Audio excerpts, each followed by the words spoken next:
Soulmate एक प्रेमकथा भाग 36। अनिल आणि अवनी विलाच्या दिशेने निघाले होते. गाडीमध्ये बसल्यापासून अनिलने एका क्षणासाठीही अवनीचा हात सोडला नव्हता. तो अधूनमधून तिच्या हातावरून बोट फिरवत तिला त्रास देत होता. तिने होकार दिल्यामुळे किती खुश होता तो. तिच्या एका होकाराने सगळं काही व्यवस्थित झालं होतं.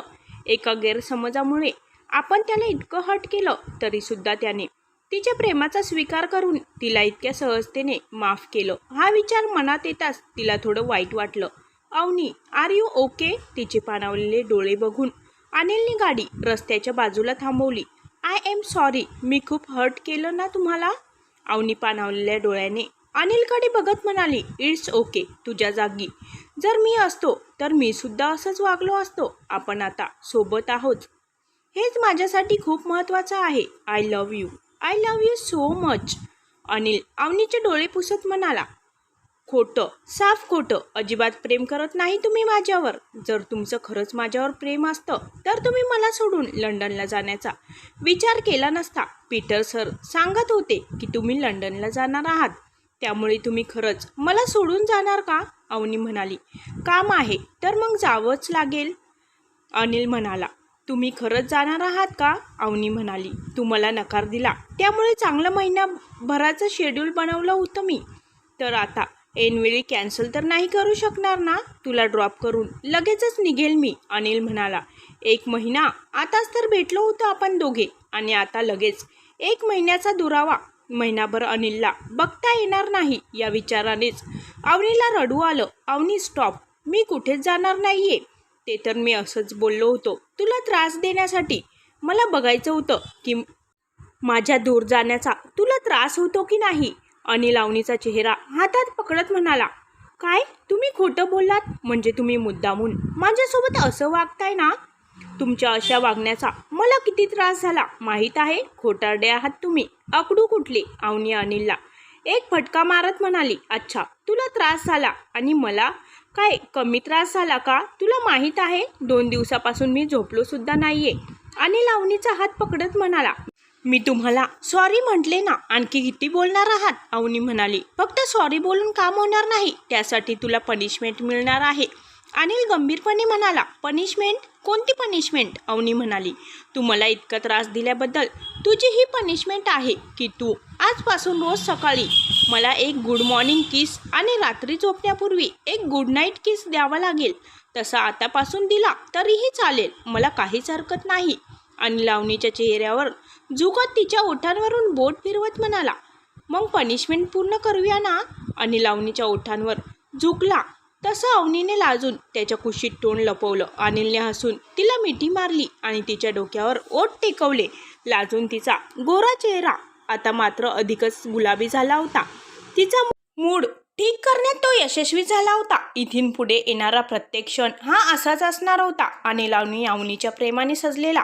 अनिलची गाडी विलामध्ये एंटर होताच त्याने उतरून अवनीसाठी दरवाजा उघडला.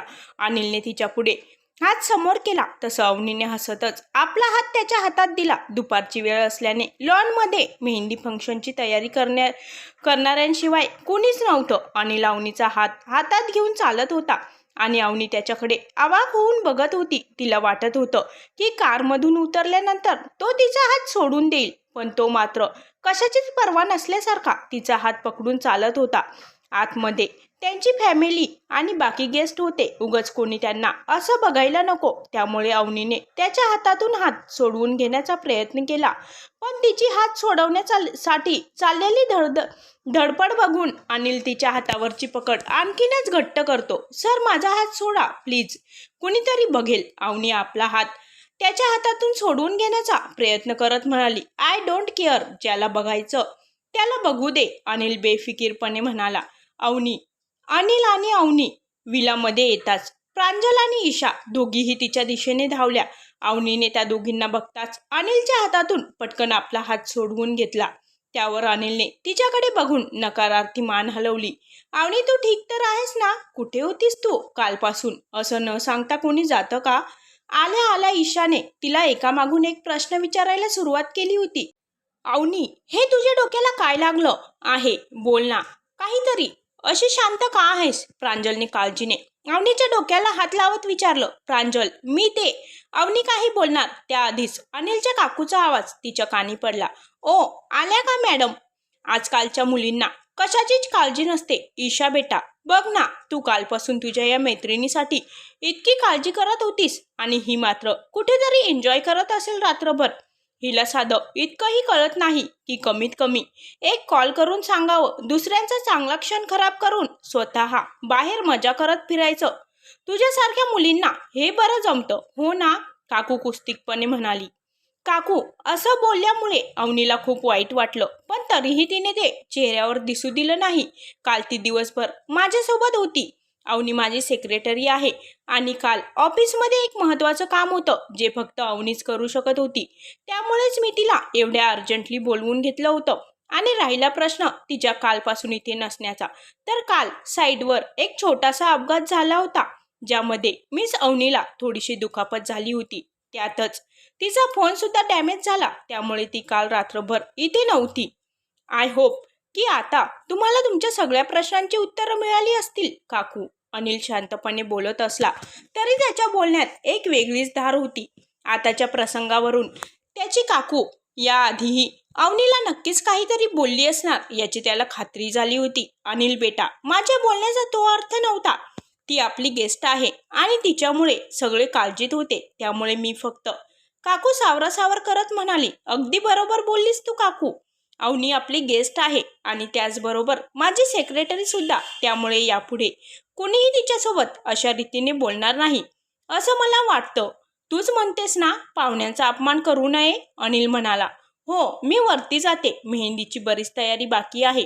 काकू चेहऱ्यावर खोटं हसू आणत तिथून निघून गेली. अनिलने अवनीकडे बघितलं. ती त्याच्याकडेच बघत होती.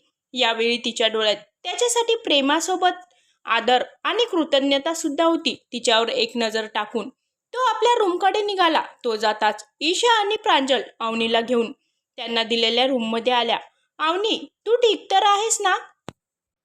तुझा चेहरा इतका उतरल्यासारखा का वाटतो आहे? आणि काल अशी अचानक कोणालाही न सांगता कशी काय निघून गेलीस? रात्रभर आम्ही सगळे किती काळजीत होतो माहीत आहे. रूममध्ये येताच प्रांजलने अवनीला बेडवर बसवत तिच्यावर प्रश्नांचा भडीमार करायला सुरुवात केली. हो, मग अशी अनिल सर म्हणाले ना, अचानक महत्त्वाचं काम आलं त्यामुळे जावं लागलं आणि त्यानंतर चुकून साईडवर माझा पाय घसरून मी पडले, त्यामुळे थोडंसं लागलं, बस. अवनी सावरासावर करत म्हणाली. अवनी, तू अशी अचानक निघून गेलीस त्यानंतर मी किती काळजीत होते माहीत आहे. आय एम सॉरी यार, मी तुझ्यासोबत खोटं बोलले. मला काय माहीत होतं की माझ्या खोटं बोलल्याने एवढ्या सगळा गोंधळ होईल.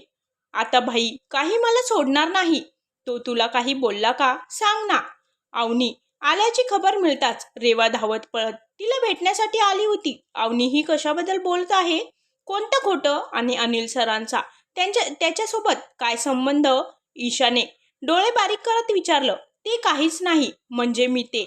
अवनी आता चांगलीच गोंधळात पडली होती. तिला आताच तिच्याबद्दल आणि अनिलबद्दल कुणाला काही सांगायचं नव्हतं. तिने मदतीसाठी रेवाकडे बघितलं आणि तिचा इशारा समजून रेवाला आपण पुन्हा एकदा माती खाल्ली याची जाणीव झाली. ते मी अवनीला सांगितलं की ती जर लवकर गेली नाही तर भाई तिला खूप रागवेल, त्यामुळे ती एवढ्या घाईत गेली. मी त्याबद्दल बोलत होते. रेवा तोंडात येईल ते बडबडत होती. अवनीने तिला बघून मनातल्या मनात स्वतःच्या डोक्यावर हात मारून घेतला. तर ईशा आणि प्रांजल तिच्याकडे कन्फ्यूज होऊन बघत होत्या. माय डिअर वहिनी, तुम्ही काय ते घेऊन बसल्या? आपल्याला मेहंदीसाठीही तयार व्हायचं आहे. ईशा वहिनी, आज मी तुला असं तयार करेल की अखिल भाई तुला बघताच बेहोश होईल. चल ना आता, आपल्या सगळ्यांची तयारी देखील बाकी आहे. रेवाने विषय बदलत सगळ्यांना तयारी करण्यासाठी पाठवलं आणि ती सुद्धा तयार होण्यासाठी आपल्या रूममध्ये गेली. अनिल आपल्या रूममध्ये फ्रेश होऊन काही महत्त्वाचे मेल्स चेक करत बसला होता.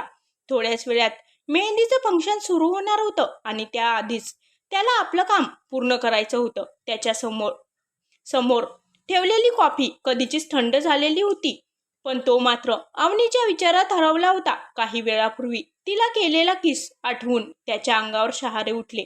तिच्या मधाळ ओठांची चव अजूनही त्याच्या ओठांवर रेंगाळत होती, त्यामुळे आज त्याला त्याची फेवरेट कॉफी सुद्धा नकोशी वाटत होती. अनिल बेटा, कुठे हरवला आहेस तू? मॉमचा आवाज कानावर पडताच लॅपटॉपच्या स्क्रीनकडे बघत असलेला आपल्याच विचारात हरवलेला अनिल भानावर आला. मॉम, तू केव्हा आलीस आणि अशी उभी का आहेस? बस ना. अनिल मॉमला आपल्या बाजूला बसवत म्हणाला. जेव्हा तू तुझ्याच विचारात हरवला होतास तेव्हा आले मी. पण आधी तू माझ्या प्रश्नाचं उत्तर दे. तू तर म्हणाला होतास की लग्नाला येणार नाही, मग अचानक कसा काय आलास? मॉम म्हणाली. मॉम, क्लायंटचं येणं अचानक कॅन्सल झालं आणि घरी एकट्याचं मन लागत नव्हतं, त्यामुळे मी इकडे निघून आलो. अनिल शक्य तितक्या नॉर्मल आवाजात म्हणाला. नक्की हेच कारण आहे ना? नाही, जेव्हा तू 2-3 महिने बिझनेस टूरवर असतो तेव्हा तर कधी असं झालं नव्हतं की तुझ्या येण्यामागे काही दुसरंच कारण तर नाही ना? मॉम, प्लीज असं काहीच नाहीये. तुला हवं असेल तर मी परत जातो. अनिल मुद्दामून तसं म्हणाला. नाही, मी असं कुठे म्हणाले. आता मेहंदी सेरेमनी चालू होणार आहे तर मी तुझ्यासाठी एक कुर्ता आणला आहे, तो घालून खाली ये. मॉम, नाही प्लीज, तुला माहीत आहे ना मला ट्रेडिशनल कपडे आवडत नाहीत. मी काहीतरी फॉर्मल घालेल. तू जा बाहेर, सगळेजण वाट बघत असतील ना. मी थोड्याच वेळात आलो. अनिल मॉमला समजावत म्हणाला. अनिलला लहानपणापासूनच ट्रेडिशनल कपडे फारसे आवडत नव्हते आणि त्याचीही सवय मॉमला चांगलीच माहीत होती, त्यामुळे त्यांनी त्याला जास्त फोर्स केला नाही. त्या अनिलला लवकरच खाली यायला सांगून तिथून निघाल्या. नेहमी कामात बिझी असणारा आपला मुलगा त्यांच्यामुळे या लग्नाला हजर होता हेच त्यांच्यासाठी खूप होतं. अनिल थोड्याच वेळात तयार होऊन खाली आला.